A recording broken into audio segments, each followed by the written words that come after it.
Hello, ladies and gentlemen, boys and girls, buyers and sellers. My name is Angela Olmos. I'm a full-time realtor in the Northeast Florida area, if we haven't met yet. And in this video, I want to showcase something that is happening in the real estate market where we're going through a shift, and some people are automatically thinking of 2008, where we had a market crash. And sometimes they may be thinking that things are going to be heading in that direction, which, by the way, none of us have a crystal ball to be able to really predict what's going on, but I did want to bring to light this topic and share with you guys what the experts are saying in regards to how this market is different in comparison to the market crash that we saw back in 2008. So for that, I am going to go ahead and use my blog to showcase these points. Before I forget though, if you're watching me on YouTube, please be sure to subscribe, hit the subscribe button. I really want to grow that channel. And if you're watching me on Facebook, head on over to my YouTube channel and support me by subscribing, hitting the notification bell, and I'll keep you updated on all the latest real estate topics. So let's go ahead and dive right in.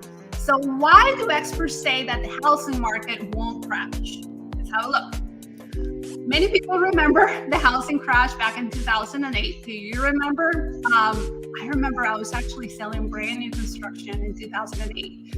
And while that was a crazy market, and we are certainly in a crazy market, things were very, very different. And I'll tell you why.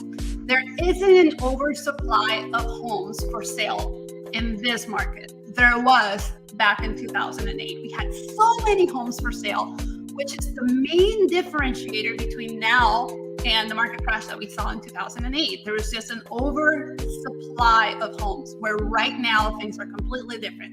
Let's see this. There isn't an oversupply of homes, like I was saying.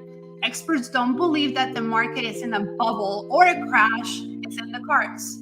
The nation is still suffering from a housing shortage that has reached crisis proportions at a time when many millennials are reaching the age where they'll start considering homeownership. So, and this is coming directly from Realtor.com. So I think that's a pretty good source. Another thing that's different in this market compared to 2008 is that the lending standards are tighter now. Thank God. Back in 2008, a lot of people could get a mortgage very easily.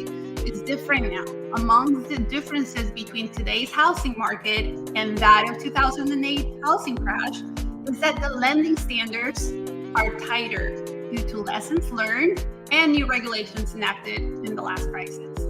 And that's from Forbes. So I do see that, back in the day, it seemed like if you had a pulse and a social security number, you could get a mortgage, where nowadays lenders have learned from lessons in the past, and they are actually making sure that you can afford the payments on your loans. So a very different market.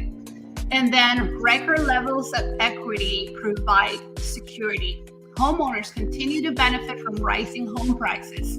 That's true. If you're a homeowner, you know your equity has grown exponentially within the last few years. And if you want to know exactly how much that is, connect with me. I'll be happy to run a home valuation report on your home and share with you how much equity you have grown. Record levels of home equity provide financial security for millions and minimize the chance of another housing market crash like the one we saw in 2008. And this is by the Rick Sharga, Executive VP of Market Intelligence Autumn. Okay, so if you have questions about any of the housing market differences between now and 2008, or any questions about any of what's going on in the real estate market, I'm here to help you. So please don't automatically look back and say, hey, this happened in 08, then it's going to happen again. I don't believe it's going to happen at all. Again, because we just don't have that oversupply of homes that we had in 2008. There are a lot more buyers than there are sellers at the moment. So if you have been thinking about selling your home, this would be still a very good time to do so. Even lending standards are tighter now. So big differences there. If you head over to my blog, which I'll be sure to share the link on the bottom here of this video, be sure to click on it. And then when you get here, take a look because I do have some guides that could be helpful for you to download, absolutely free, but they'll come with a wealth of information for you to get prepared to either buying a home or selling a home. And you'll see this on the right-hand side of my blog. So I hope that you visit, take a look, and grab your guide. If you could connect with me, I'll be happy to do kind of like a customized consultation for you to help you meet your real estate goals. Really, this is what it's all about. I'm here for that. So I look forward to connecting with you. And until next time, let me just go ahead and make sure that you got my info so you know how to connect. And until next time, just remember to be kind to one another. And let me give you guys my proper send off. So I will see you on the next video. Take care.